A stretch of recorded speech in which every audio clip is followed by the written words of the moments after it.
Bonjour chers amis, découvrons l'Évangile ensemble avec le texte des, euh, des rameaux.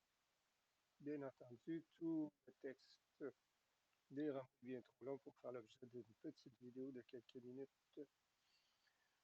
J'ai donc choisi aujourd'hui de m'en tenir à la présentation de euh, la scène que nous pensons connaître parce que nous la reproduisons à chaque dimanche. Mais aujourd'hui, comme d'habitude, j'ai l'intention que nous la découvrions un peu mieux ensemble. D'abord, notons que dans la scène, Jésus bénit le pain, bénit le vin. Le vin. J'aimerais m'attarder au vin. Euh, dans l'évangile, aujourd'hui, en, ce, en cette année A de la Passion, nous lisons l'évangile selon saint Matthieu. Le vendredi saint, nous lisons chaque année le même texte tiré de l'Évangile selon saint Jean. Mais dans l'Évangile selon saint Jean, il n'y a pas le texte de la consécration du vin que nous reproduisons à la messe. Aujourd'hui, nous avons ce texte de la scène où Jésus bénit le pain et le vin. Quoi qu'il en soit de Jean, le vendredi saint, j'aime me rapporter à l'Évangile selon saint Jean qui commence, notons-le, par des noces. C'est la transformation de l'eau en vin, les noces de Cana. La première annonce dans l'évangile de Jean se passe dans une noce où Jésus transforme l'eau en vin. Dans le texte de la scène se finit la période des épousailles, la période de la noce, en bénissant le vin qui deviendra son sang, le pain qui deviendra son corps.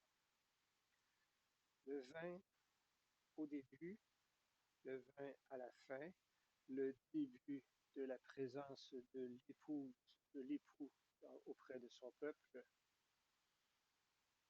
Jésus reprend souvent cette image de l'époux, de l'épouse, de la noce. Il répond même aux pharisiens un jour, pourquoi jeûnerions-nous tandis que la noce bat son plein, tandis que l'époux est là, tandis que c'est le temps de fêter.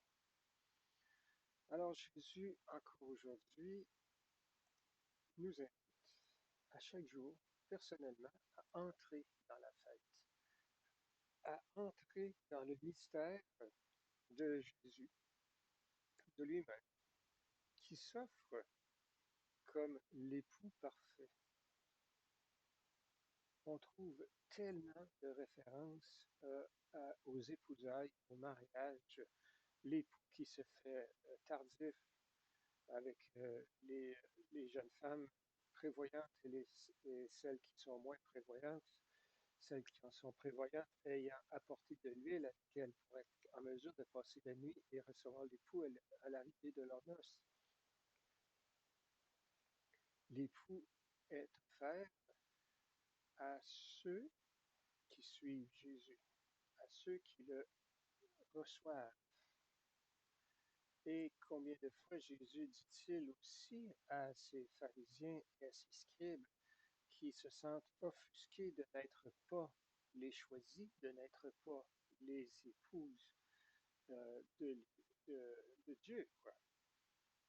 Il a dit oui, mais vous n'avez pas été prévoyant, vous n'avez pas rempli vos réserves d'huile, vous n'avez pas fait le plein de foi.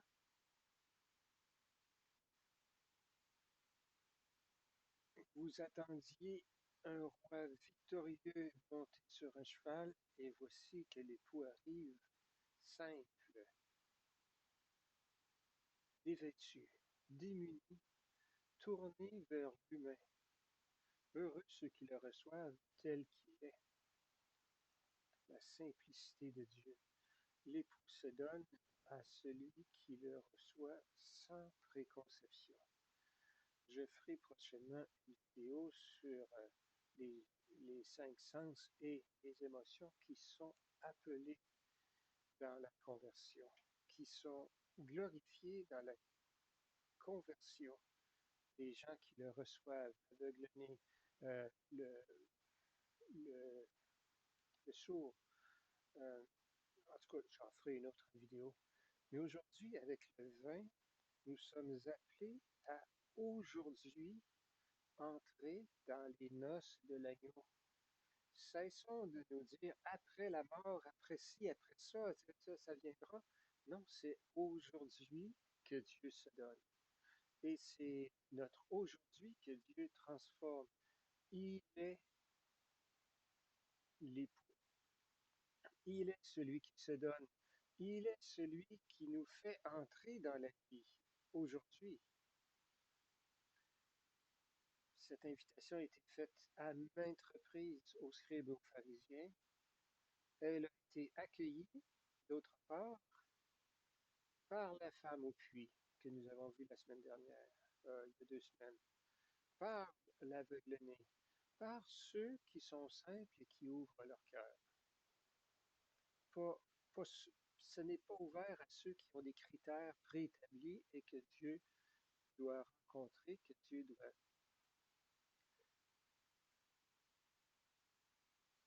Ma posture pour vous parler aujourd'hui est mauvaise.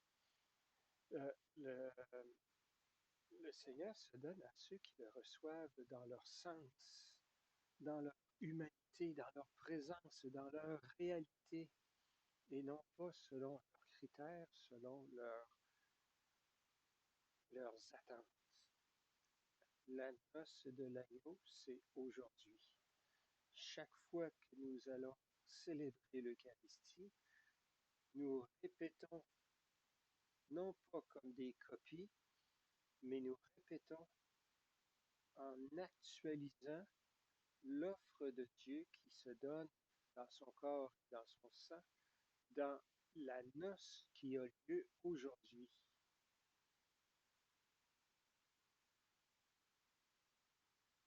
L'Eucharistie, ce n'est pas une répétition comme celle que feraient des acteurs en vue de la grande représentation théâtrale. Ce ne sont pas des exercices. L'Eucharistie de chaque dimanche, c'est ce texte que nous lisons aujourd'hui. Prenez, ceci est mon corps, prenez, ceci est mon sang.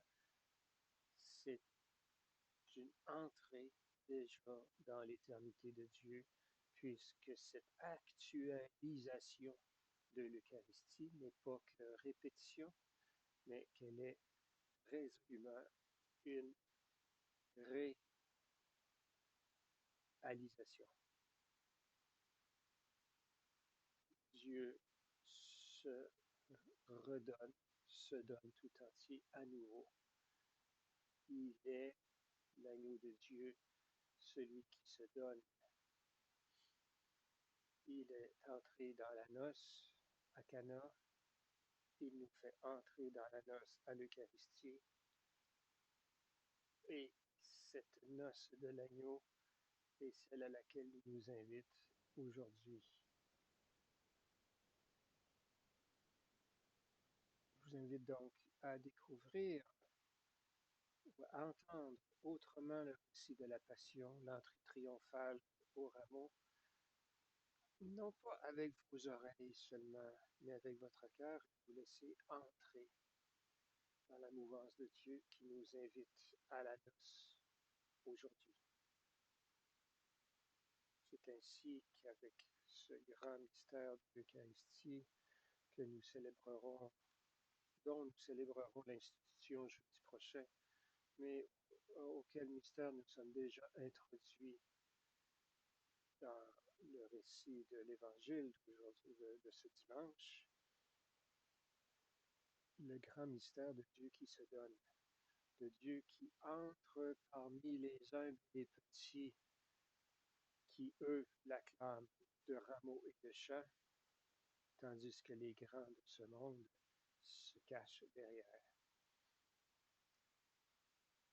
C'est déjà un pas de la découverte que je vous propose de l'Évangile que nous découvrons un pas à la fois chaque semaine. Il me fera plaisir de vous retrouver bientôt. Merci d'être là.